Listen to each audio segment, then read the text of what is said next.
The Spanish Habsburgs ruled the largest empire the world had ever seen, a vast dominion where the sun literally never set. They controlled the gold of the New World, commanded the finest armies, and stood as the absolute bulwark of European Catholicism. But the dynasty held a secret more terrifying than any war.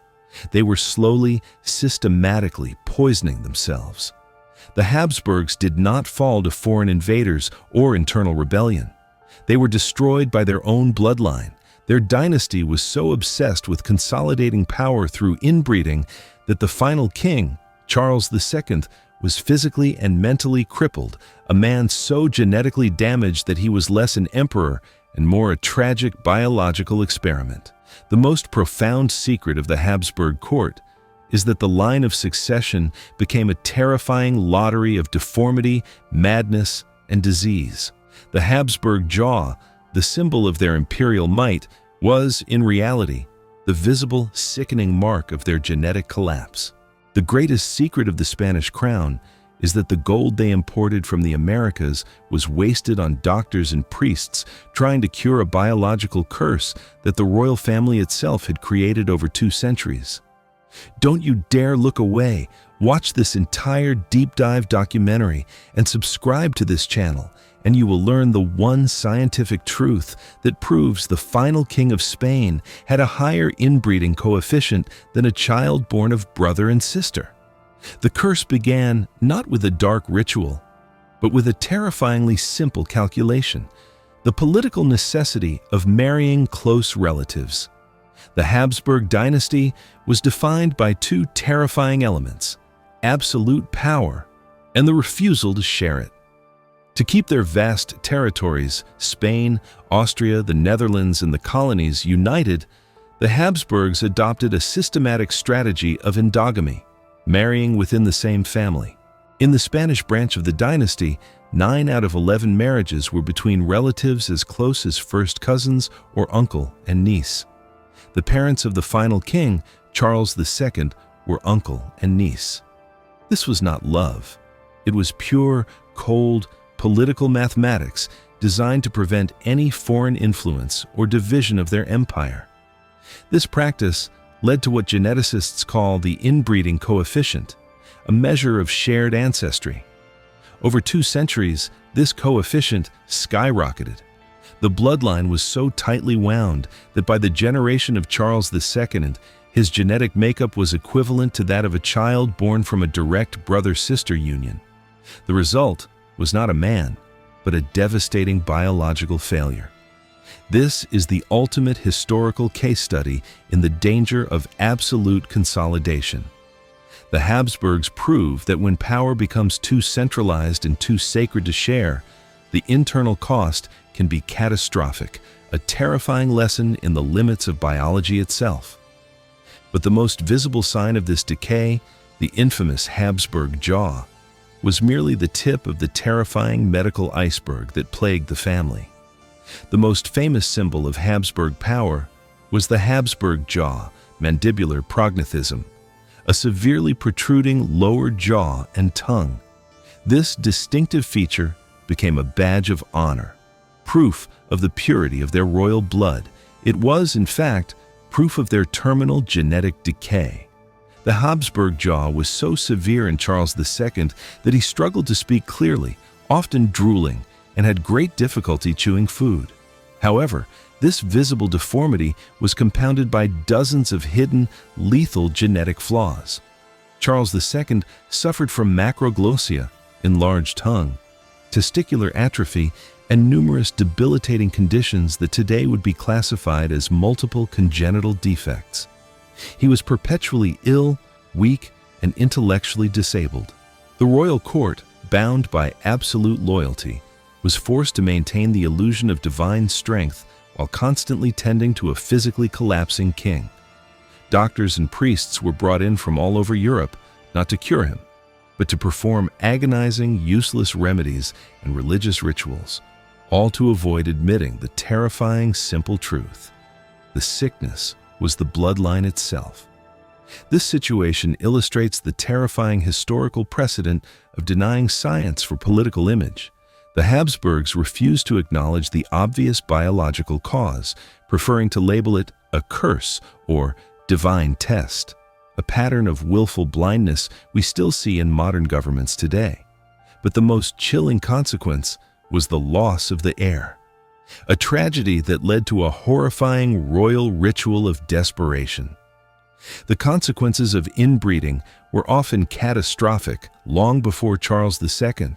The Habsburgs suffered an astronomical rate of infant and child mortality, known as the wasting disease in the court. Many princes were born either stillborn or died within their first few months, unable to survive the genetic burden.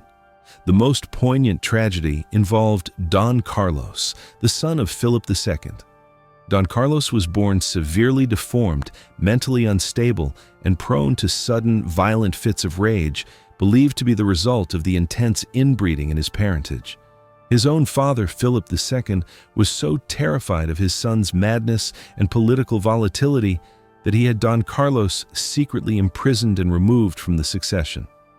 The fate of Don Carlos was sealed not by political enemies, but by his own unstable genetics.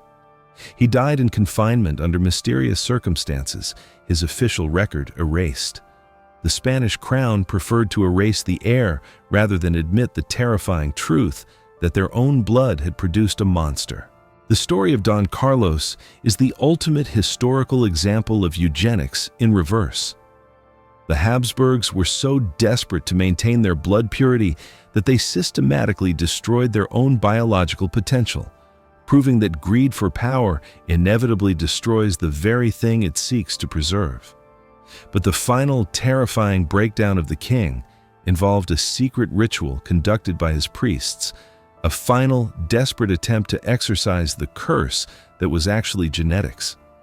As Charles II entered his final years, his physical and mental collapse was undeniable. Unable to walk, speak, or rule effectively, the Spanish court desperately sought an explanation that did not involve the horrifying truth of their incestuous history. They chose the darkest, most terrifying alternative: demonic possession. The king's personal priests and the Inquisition itself launched a terrifying, elaborate series of exorcism rituals within the royal palace. They paraded holy relics, conducted agonizing ceremonies, and subjected the sick, fragile king to hours of psychological torment, all in a vain attempt to drive out the demons that were actually recessive genes. This ritualistic terror was the final, desperate act of the Habsburg dynasty to deny reality. The state, which controlled the Inquisition and commanded the world's most powerful empire, was reduced to medieval superstition, sacrificing the dignity of its king to preserve the political illusion of a divinely blessed bloodline. This event stands as a terrifying historical warning about the danger of denying scientific reality.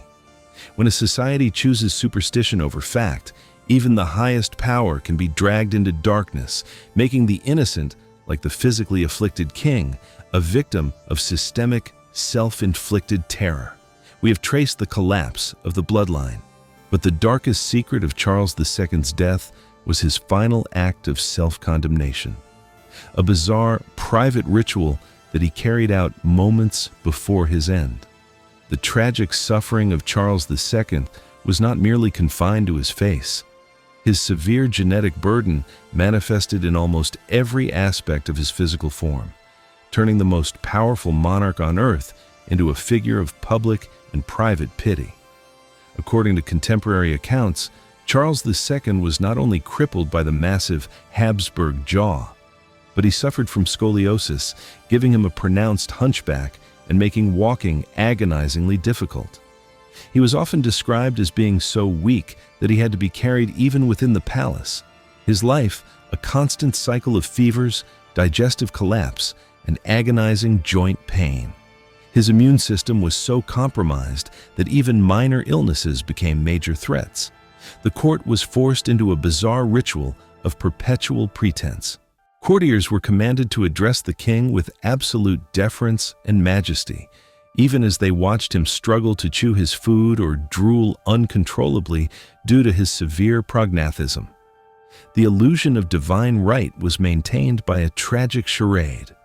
This is the ultimate example of the cruelty of absolute monarchy. The crown's obsession with its own image meant that the king was denied even the dignity of privacy. His severe physical suffering was forced into the spotlight, making his disability a political spectacle, proving that unchecked power has no empathy, even for its own ruler. But the most shocking secret of his childhood was the agonizing ritual his nurses were forced to perform, designed to hide the signs of his genetic collapse. The tragedy of Charles II began in childhood.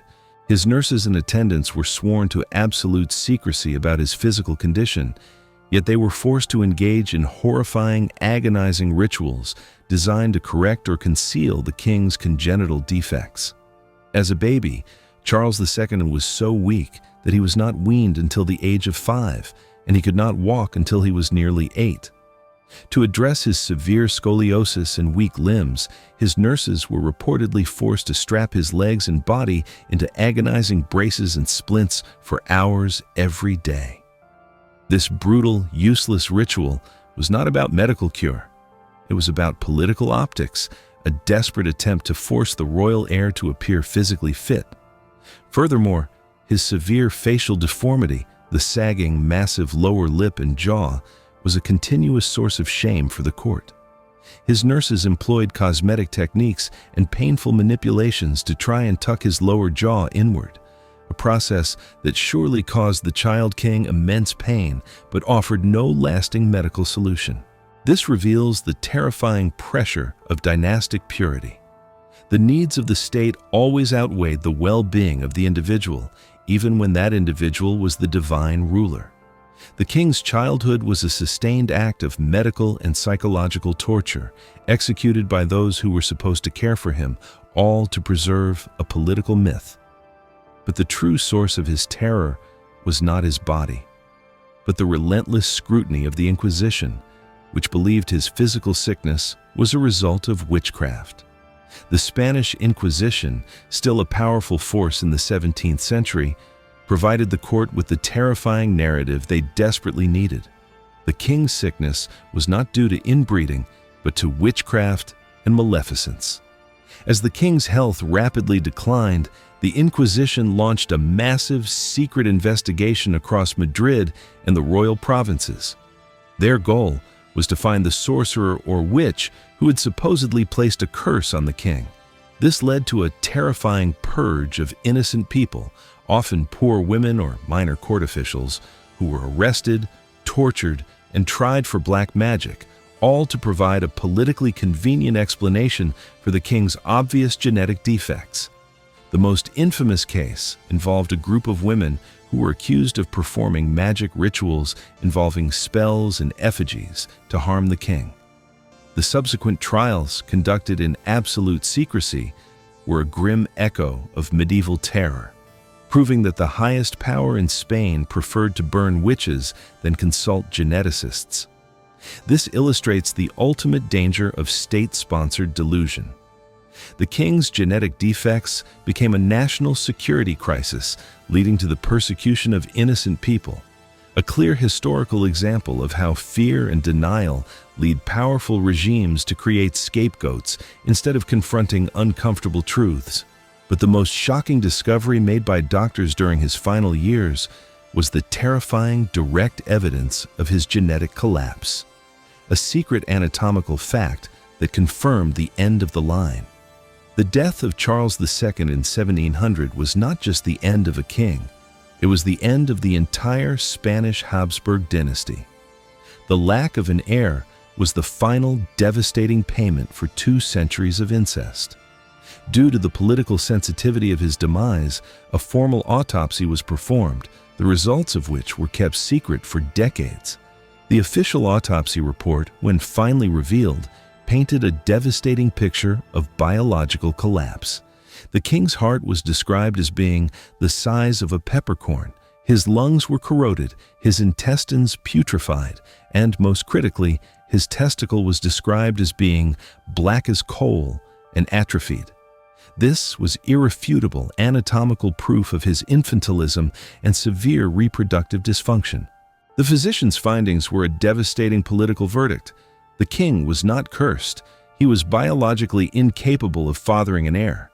The inbreeding had finally rendered the bloodline sterile, fulfilling the ultimate tragic prophecy of the Habsburgs' self-inflicted genetic doom. This autopsy stands as one of history's most chilling pieces of forensic evidence against absolute monarchy. It proved that even the most powerful royal blood could not defy the simple, unforgiving laws of Mendelian genetics. But Charles II's final desperate act was a secret ritual of self-condemnation, a personal plea to the dead that revealed his final state of mind. As Charles II neared his end, consumed by illness and despair over his failure to produce an heir, he performed a final, bizarre, and deeply personal ritual, an act of profound self-condemnation and submission to his cursed lineage. Charles II commanded his priests to lead him on an agonizing private pilgrimage to the royal pantheon at El Escorial, the immense mausoleum where his ancestors, including Philip II, were entombed. Here, the sick, crippled king performed a horrifying final ritual. He demanded that the coffins of his dead relatives be opened. The king reportedly stood before the decomposing remains of his ancestors, looking at the physical evidence of the lineage that had both given him the throne and condemned him to a life of suffering. He looked at the face of his first wife, Marie-Louise, who had died mysteriously, and finally stood before the remains of his father, Philip IV. This was not a moment of worship. It was a terrifying final confrontation with the source of his curse. This pilgrimage is the ultimate historical metaphor for confronting inherited trauma. The king was forced to look directly at the consequences of his family's pride and political choices, realizing his physical suffering was the direct result of their pursuit of absolute power. We have traced the terrifying medical and political collapse of the Habsburgs. But the story isn't over. The final 5 blocks will reveal the lost fortune of Charles II, the horrifying financial secrets hidden in his will, and the tragic fate of his first wife, Marie-Louise, who may have been poisoned by the court. The final political act of Charles II was the writing of his will, a document that would seal the fate of the Spanish Empire and trigger the greatest war in Europe for over a century, the War of the Spanish Succession. Despite his near-total physical and mental collapse, the European powers, Austria, France, and England, were intensely focused on this will. Why? Because the Spanish Empire, spanning continents, was the largest prize in the world. Charles II, the last Habsburg, was pressured relentlessly by every faction in his own court, each paid by a foreign power, to name a successor who would serve their interests. The king, unable to make a rational decision, was subject to the terrifying influence of his priests, his family, and his foreign ambassadors. The will itself became a living battlefield. In the final version, Charles II, likely manipulated by the French faction in his court, named Philip of Anjou, the grandson of France's Louis XIV, as his sole heir. This act violated all previous treaties and guarantees. This is the ultimate historical example of geopolitical manipulation surrounding a crisis of succession. The fate of an entire world empire was decided not by the will of the people or a functional government, but by the private, paranoid struggle for influence over a dying, disabled king. But the chaos of his will was compounded by a chilling secret: the mysterious, sudden death of his first wife, Marie-Louise, who may have been poisoned by the very people who later manipulated his final document.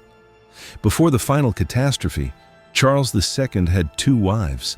The first, Marie-Louise d'Orléans, was young, vibrant, and French. Her failure to produce an heir was not only a tragedy for the dynasty, but a major political crisis that led directly to her death. After 9 years of marriage, Marie-Louise died mysteriously and suddenly, at the age of 26, suffering intense abdominal pains. While the official cause was ruled appendicitis, the Spanish court was dominated by rumors of poisoning. The prevailing theory suggests that she was murdered by the Austrian faction of the court, led by the Queen Mother and her allies, who were desperate to remove the French influence and replace her with a queen loyal to Vienna. Marie Louise's death was highly convenient for those who sought to maintain the Habsburg line through Austria. It allowed the court to marry the sick king to a second, more politically pliable wife. The murder was necessary because Marie Louise, despite her lack of an heir, was well loved by the people and represented a significant obstacle to Austrian political control. This case serves as a chilling historical example of political assassination disguised as illness. The high stakes of imperial succession meant that even royal wives were disposable pawns, confirming that in systems of absolute power, no one is safe from the ruthless pursuit of political advantage. But the most terrifying detail about the Habsburg jaw was the desperate, useless medical procedure doctors performed on the king to try and correct his deformity. The relentless pressure on the court to conceal the king's genetic decay led to barbaric medical interventions, where physicians were ordered to perform procedures that were both agonizing and entirely futile. To mitigate the severe effects of the Habsburg jaw, which prevented Charles II from closing his mouth and often caused his oversized tongue, macroglossia, to hang out, his doctors engaged in a form of brutal medieval dentistry. They performed repeated painful surgeries and crude dental extractions, attempting to realign the teeth or reduce the size of the jaw to restore normal function. These procedures were conducted with primitive anesthesia and often left the king in immense, prolonged pain and recurrent infection. The doctors knew they could not cure the genetic defect, but they were compelled to act to maintain the illusion of treatment for the royal public image. The king was, once again, a victim of the court's denial. This highlights the historical reality of medical tyranny under absolute rule. When a ruler's image is paramount, science is perverted into a tool of political theater, forcing doctors to inflict useless suffering on their patients to satisfy the state's need for propaganda. But the final, terrifying moment for the royal family was the realization that their entire bloodline was contaminated, a truth they tried to erase from the records. The Habsburgs were masters of self-promotion, commissioning the greatest artists, like Velázquez and Goya, to immortalize their dynasty. But as the genetic decay became undeniable, the crown initiated a quiet, systematic purge of their own historical record. The royal family secretly ordered the modification and selective destruction of portraits of their ancestors that too clearly displayed the severe genetic defects. Portraits showing extreme prognathism, visible drooling, or signs of mental incapacity were removed from public view, stored in remote palace archives, or sometimes subtly reworked by court artists to soften the defects. This was a calculated act of historical engineering, an attempt to erase the physical evidence of their destructive inbreeding and maintain the myth of the divinely perfect bloodline. They were trying to rewrite their own history by destroying the mirrors that reflected their terrifying biological truth. This demonstrates the timeless tactic of selective memory used by powerful regimes. By destroying or altering artifacts, the state attempts to control the past to validate its current power, a constant battle against truth that continues in the digital age. We have seen the final collapse of the line. Now, for the final critical verdict, we must confront the moral cost of their destructive pride. We have unsealed the tragic secrets of the Spanish Habsburgs, the political necessity of incest, the heartbreaking medical suffering of Charles II, the brutality of his physicians, and the terrifying political endgame that plunged Europe into war. The dynasty died not with a roar of cannons, but with the quiet whimper of a genetically broken king. The crown of dread in Madrid was forged by pride, and it was ultimately shattered by the inexorable, unforgiving laws of biology. The greatest empire in the world was consumed by its own blood. We have revealed the entire horrifying truth. But now, we turn the final question to you, the crown of dread audience. The Habsburgs systematically married close relatives to preserve their political power and prevent the fragmentation of their empire. Do you believe this ultimate act of dynastic pride, which resulted in the genetic destruction of their heir, Charles II, is more morally unforgivable than the ritualistic political murder, like blinding or fratricide, used by other monarchies to achieve the exact same goal, the absolute security of the throne? Let the world know your verdict. Drop your opinion in the comments below. Subscribe to Crown of Dread for more hidden history, and join us next time as we unearth the terrifying stories of blood and betrayal from the secret courts of the French monarchy.